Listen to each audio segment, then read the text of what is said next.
Everything about the US dollar is rapidly changing, and this past week we witnessed two significant events that will fundamentally alter the course of our global community.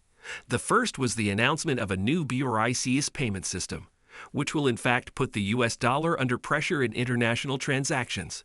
But even more shocking was the news that on June 9, 2024, the United States and Saudi Arabia's 50-year agreement to exclusively export oil in US dollars would officially come to an end. And guess what? The Crown Prince of Saudi Arabia has decided not to continue their partnership with the US. The US government has mandated that oil be sold exclusively in US dollars, elevating the dollar's status as the world's reserve currency. It was undoubtedly one of the most lucrative decisions the U.S. government has ever made, but a world in which America is the only superpower is officially over. Reuters reported earlier this week that Saudi Arabia has now joined a China central bank digital currency project.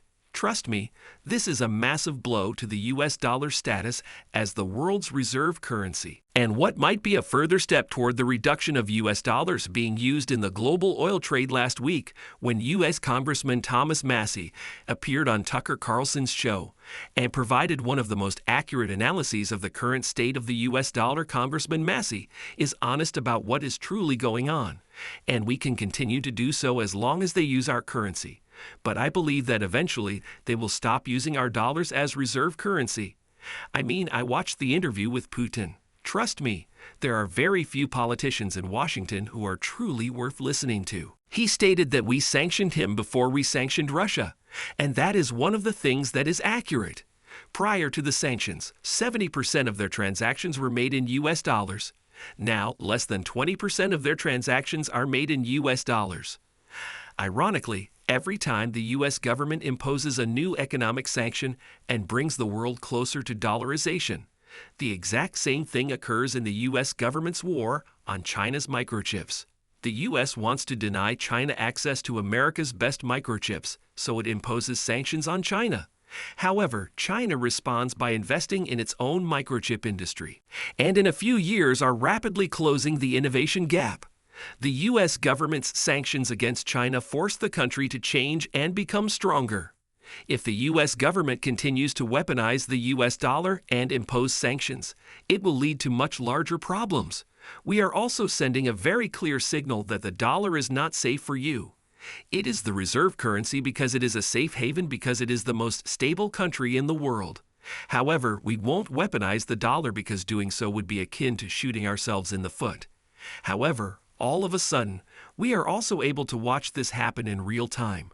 Joe Biden and French President Macron came to a deal earlier this week to use the proceeds from Russia's frozen assets to give Ukraine more money. The U.S. and French governments are taking a risk by doing this, as it not only transgresses international law, but also shows how out of step Western leaders are with their people in Ukraine. Last week in this groundbreaking poll, released by the Institute of Global Affairs, 94% of Americans and 88% of Western Europeans feel that NATO members should advocate for a peaceful end to the conflict in Ukraine. Approximately 90% of people in the U.S. and Western Europe want the war in Ukraine to cease, but our democratically elected officials, who are meant to speak for the people they represent, have different ideas. Once more, this is a disastrous strategy for governments in the West in the long run.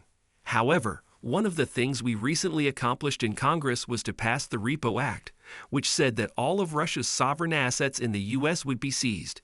It turns out that a large portion of those assets are Treasury debt that they have agreed to purchase, so that they can hold dollars.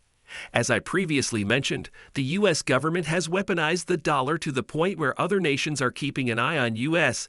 and are worried about the long-term effects of holding too much dollars. When people see that we've seized their money that they gave U.S. in exchange for these Treasury notes, other countries won't want to buy our debt. One of those nations is, of course, China, which at one point held more U.S. Treasury bonds than any other nation. At one point, China's bond holdings exceeded $1 trillion, but that was before the U.S. started a trade war with China. China has changed its approach. It is no longer interested in holding large volumes of U.S. Treasury paper and are now selling off these debts in exchange for gold. China is not naive. It understands that it may become the target of U.S. sanctions in the future. We probably wouldn't seize Great Britain's assets, but I could see China seizing its own. After all, that would be theft, right? Taking a nation's assets belongs to its citizens, including Russia. Even if you agree with the morality or immorality of it, it is short-sighted because eventually the truth will come to light, as you can see in this Congressman Massey interview. And for that reason, the other big story, that BRICS is introducing its own payment system, was equally important. Speaking at the 2024 St. Petersburg International Economic Forum, which was held in Russia just last week, Vladimir Putin advised attendees to pay close attention to what he had to say as it reveals the future of global trade. If you only consume Western media, you may think that Russia has closed its borders and that its economy has collapsed, but more than 177,000 people attended this event from more than 130 countries, and Putin outlined the future of the BRICS plan for international trade. Amazingly, a few days after this economic summit, Russia hosted another meeting where the 4 ministers of the BRICS countries convened to discuss the future objectives of the group. In all, 54 points were covered during this meeting. I've read the full report, so you don't have to, and these are the top 3 most crucial takeaways. First, a new financial system.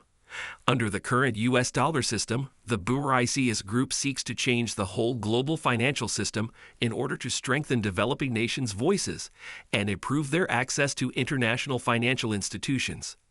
The fact that all nations are at the mercy of the U.S. government continues to be the primary driving force behind BRICS' efforts to establish a separate payment system free from both external political pressure and U.S. sanctions, which would allow them to transact in local currencies.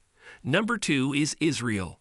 About 88% of the world's population supports Palestinian statehood, and those who do the same for dollarization and the growth of the BRICS are essentially the same. The U.S. will always defend Israel, of course, and has, quite simply, done little to stop the conflict in Gaza. Now, the U.S. and the BRICS countries are at odds over the war in Gaza. Third, the BRICS foreign ministers expressed concern about the use of unilateral coherent measures that are incompatible with the UN Charter and have a negative impact on economic growth, trade, energy, health, and food security, particularly in developing nations. They did not specifically name the U.S. in their statement, but it is clear who they were referring to. Nevertheless, the BRICS alliance will fight back and pursue a path of statehood for Palestine, something that 88% of the world's population wants to see. I'd want everyone to understand that once you step outside of the Western media bubble and begin to watch global trends, you'll see that most people are united in their desire for economic freedom, which is why there has been a shift away from the U.S. dollar. They also want equal treatment, which is why 88% of people worldwide once again support Palestinian statehood. Lastly, they'd want a multipolar world where countries can transact business and do business with as many other countries as possible. This is why Saudi Arabia is also thinking about joining the BRICS full membership. If you're like me and think the geopolitical trends we've discussed and today's video are going to influence the future of markets, pay attention to this next segment. We all know that the value of gold will continue to rise with the expansion of BRICS and more central banks around the world snapping up gold for their reserves. Later this year is opening up their oil trade to more countries and currencies around the world. However, as you can see with these emerging trends, BRICS is gaining a lot of momentum. However, Saudi Arabia's decision to abandon the US dollar also provides a strong tailwind for the price of gold. There is another significant geopolitical factor too. The U.S. Department of Energy formally added copper to its list of essential raw resources last year.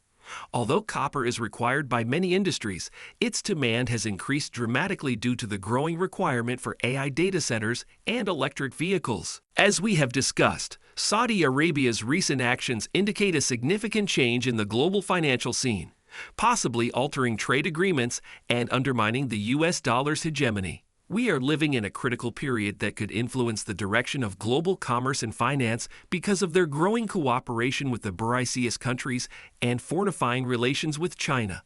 For investors worldwide, These events may present both possibilities and threats. Growing Saudi Arabian alignment with the BRICS could create new opportunities for investing in diverse portfolios and emerging economies.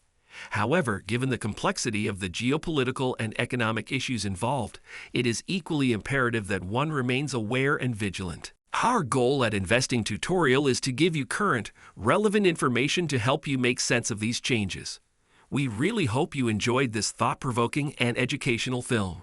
If so, do let us know by giving us a thumbs up and telling your friends and family about this video, as they might find it useful.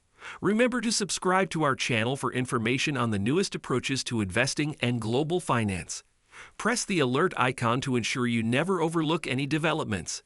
We appreciate your support and promise to provide you with additional high-quality content in the future to aid in your decision-making regarding investments. I'll see you in the upcoming video, so stay tuned.